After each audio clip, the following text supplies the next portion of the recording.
السلام علیکم پیارے بچوں، آج سے ہم ایک بہت پیارا اور خاص سفر شروع کر رہے ہیں۔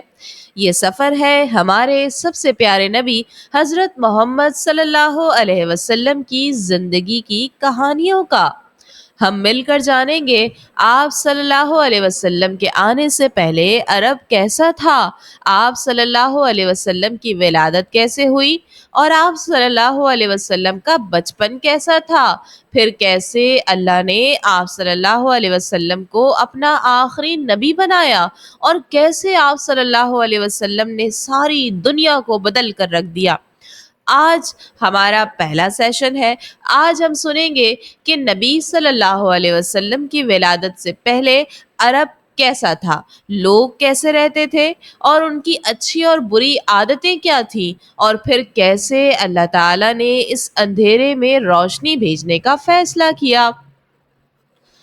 تو بچوں، بہت سال پہلے کی بات ہے جب ہمارا پیارا عرب علاقہ، جسے آج سعودی عرب کہتے ہیں، ریتیلے میدانوں، اونٹوں کے قافلوں اور چھوٹے چھوٹے شہروں سے بھرا ہوا تھا۔ یہاں کے لوگ دو طرح کے تھے۔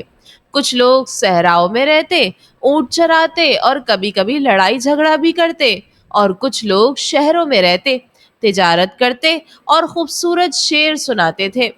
اس وقت کے لوگ اپنے قبیلوں سے بہت محبت کرتے، مگر اکثر دوسروں سے لڑتے بھی رہتے تھے۔ عورتوں کی عزت نہیں کرتے تھے، بتوں کی پوجا کرتے تھے، جیسے لات، عزا اور منات نامی بتوں کی۔ مگر ان میں کچھ باتیں اچھی بھی تھی، مہمان نوازی کرتے، بہادری اور شاعری کا شوق تھا ان کو۔ اس زمانے میں ایران اور روم کی بہت بڑی حکومتیں تھیں جو آپس میں بھی لڑتی رہتی تھیں۔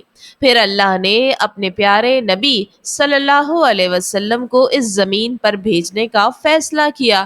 نبی صلی اللہ علیہ وسلم کی آمد سے عرب میں روشنی پھیل گئی، برائیاں کم ہونے لگی، دل نرم ہونے لگے، اور سب کچھ بدلنے لگا۔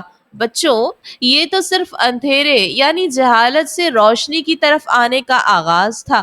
اب اگلے سیشن میں ہم سنیں گے کہ ہمارے پیارے نبی حضرت محمد صلی اللہ علیہ وسلم کی ولادت کیسے ہوئی، ان کی بچپن کی زندگی کیسے تھی، اور کیا کیا معجزے ہوئے۔